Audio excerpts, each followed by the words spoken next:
When Vibe 105 reps, the whole city takes notice. We Reppin' is a northern salute to the top talents coming out the city and across Canada. If you're reppin', we're reppin'. Toronto's best urban music, Vibe 105. What's up, everybody? It's your girl, NoBetterNina, and I have another guest with me here in the studio today. Ladies and gentlemen, please welcome July. How you doing? How you doing? Good. How are you? I'm doing great. All right. So you started releasing music pretty recently, right? Yeah, maybe a few months. Yeah. So why, at this point in your life, at this age, did you decide to kind of jump into the whole music thing? To be honest, I felt like it was the right timing. Mm-hmm. I used to go to the studio with a couple of my friends, maybe a couple years before, and we used to be there for hours. And I guess I got the feel of it around then, but I think around now was the perfect timing, with studio time and just inspiration and such.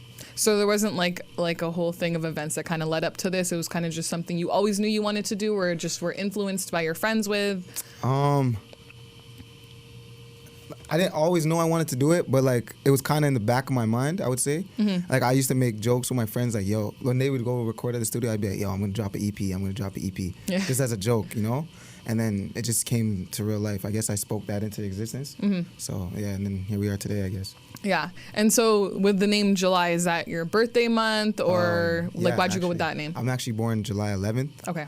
And they usually say 7-11 is a lucky day, I would say. Oh, yeah. So I just went with the month. Mm-hmm. And that's how I got the name. Okay. And we're on camera, right? Because I know you used to hide your face a lot at the beginning. Oh, yeah. Yeah. So just wanted to make sure you knew. Oh, yeah, But that's fine. why'd you choose to do that? I wanted people to like the music for the music, Mm-hmm. not really who I was at first. And I feel like people show love. People show fake love, because they know it's you, they're your friend, or because they know someone that knows you, they're gonna listen to the music rather than if it's actually good. I'd rather somebody fall in love with the music, not just listen to it because, oh, hey, he's making music now, let me listen to what he's doing. I want them to genuinely just hear it and be kind of surprised. Mm-hmm. Wow, that's you. Your music's so good. I didn't know it was you. Yeah. And so would you say that choice was kind of influenced by other artists who have kind of gone down the same route as you in terms of getting fans to focus on the music, or was that something you kind of just always knew as you were getting to know yourself more and realizing you wanted to get into music that you wanted to do that? I kind of like the mysterious thing, Mm-hmm. going from The Weeknd and Nav and other artists that have done it before. I think it's pretty cool. Everybody's kind of, who is he? Who's that? Who's this? Who's that? I think they talk about it more when they don't know who it is exactly. And then when the face comes out to the music, it's kind of dope. You get to see your core fans, Mm-hmm. It creates more of a conversation around exactly. it. And so why did you decide to end up showing your face afterwards? To be honest, everyone around me was just do it, just do it. I'm just all right, let's just do it. And then we shot a video for one of the songs that I released, mm-hmm. that was doing kind of got the most traction. Because at first I dropped a tape, I just dropped 8 songs, and then I dropped a single after, and then that was kind of picking up, and then we had a video idea, and we're just let's just shoot the video, and Mm-hmm. I didn't mind it. Yeah. It was cool. That's good. And I feel like nowadays with social media and stuff and just kind of putting yourself out there, being an artist, it kind of comes as a whole package. Yeah, it does. Instagram's like a resume. Yeah. You don't need a paper resume anymore. It's exactly. Just Instagram, right? Yeah, it's all based off followers and likes and all that stuff. Yeah. I don't really like Instagram too much, but I guess you got to use it. So because of that, or just for? I don't know. I feel like it's kind of a distraction, to be honest, sometimes. Yeah. A lot of people are on it too much, mm-hmm. but it is what it is. It's still cool. You get to see your memes, your videos, you get to keep up with everything. So. And it's good for promotion. Yeah, for exactly. You, so. It's good for promotion. Very good. Yeah. And so you released your first EP, The Ride, last August. Tell me a little bit about what went into this EP in terms of inspiration and just creating overall. So the EP is 8 songs. It's about, the whole tape is about 18 minutes. And the reason why we called it The Ride, I called it The Ride, was because getting anywhere from where I'm from in the East to downtown to wherever, it's an 18-minute, 25-minute drive, which is the duration of the album. which you could listen to through the whole way. Inspiration wise, it was just it was all just feeling. Like even on the cover of it is like, this is my Civic, which is like my first car. Well, I had a car before that, but like this Your is the first car. real yeah, car. like this is my Yeah. like, you know, I made plays. I like grinded for this, you know. Yeah. So I used that car on there. I spoke about like real events, girls that inspired me. I didn't name drop them, but they're on there. So I think I drew inspiration from everything, from what I went through, from what I experienced, and such and such. And so I like the whole thing about the 18-minute drive from where you are to get to anywhere else. That's a great idea. Yeah. But what came first then? Did you know you wanted it to be like that length, or was it like that happened and then the title came with it? Or did the title come first and then the length come with it after? The Ride, I always liked the name. After Drake dropped that song on That's what I was gonna say. It reminded on me his of album. Yeah. That's like probably one of my favorite songs, and it gave me such a feeling. And then like that's always just been in my head, and I just thought about it like as the tape was going on, as we started making it, and then I just decided to go with it. We actually started with like maybe like 3 songs at first, and then I just said, let's just do a whole tape, and then everything started to go. It started to flow like perfectly. And so based off of your sound being similar to the likes of Party Next Door, The Early Weekend, I don't want to say The Now Weekend because he's very different. Yeah. And Bryson Tiller, who would you say inspired you musically? I keep hearing that a lot, actually. Who actually inspired me to make music, like from even when I was a kid, like I love music, would be like Joel Santana and like Jay-Z. That's what I listen to. Like I rap a lot, but music-wise, I mean like melodic and like soul and R&B, I would say like Usher, Party Next Door, of course. I listen to Bryson Tiller. Like I listen to those guys in like this era. I would say those are the guys that I could see myself being compared to.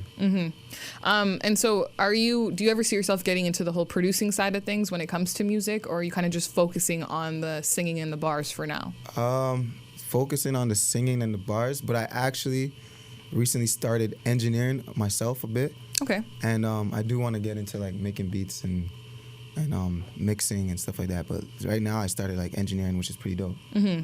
Yeah. Yeah. It's kind of like the other side of everything. That I think get you to should see. know how to do it. Yeah, and it kind of makes you appreciate what producers and engineers kind of have to They do deal a lot with. for people. Yeah, They do a and I lot. feel like it helps you kind of curate your own sound a little better, because then you know what you're gonna put on that track and Yeah, exactly. make that a little better. So you did perform at AC3 in Atlanta earlier this month. Tell me what that experience was like for you, because that was your first performance in the States, no? Yeah, Yeah. that was my first performance actually. Yeah. Yeah. That's a I big did one. do Congrats. like a spoken word type of thing before in LA. Like there wasn't nothing as big as A3C, but being at A3C was a dope experience. Like that was my first time being in Atlanta, and just to perform, that's just like it's surreal, right? But it was definitely a dope experience. I can't wait to go back. Yeah. Not just for A3C, I definitely want to be back there, but even just performing in the States is just a great opportunity, and I just can't wait to get back into that. And so it was a Toronto takeover at AC3, and I noticed you haven't really done too many collabs. So is there a reason for that, or? Like you said, I've been doing this not too long, but I definitely do want to collab with some Toronto artists. I think that'd be dope. As of right now, I'm just still kind of working on my sound, I would say. And when it gets to that point, I think it will be there. Like, hopefully soon I could collab with some artists, because I listen to a lot of music. I listen to every genre. Like I said, like I rap, I sing. So it'd be definitely dope to collab with some Toronto artists. And so, did you make any connections with other local artists while you were out there, being that it was that whole Toronto takeover that you could potentially see yourself collabing with soon, or was it kind of just focusing on the performance for now and dealing with the rest of that later? I did meet some of the artists that I didn't know them before, of course, and it was pretty cool. I don't know, like we didn't get to that stage where like, oh, let's collab or whatever, but I could definitely see myself collaborating with some of the guys and girls that were on that were on the list, like Pyrex and Kennedy Road, Free A and Pillar B, and such and such. Who else was there? I could definitely see myself working with those artists. If they're down to collab, I'd definitely be down with it. So Yeah. we'll see. And so will we be getting another project from you soon, or what else is next?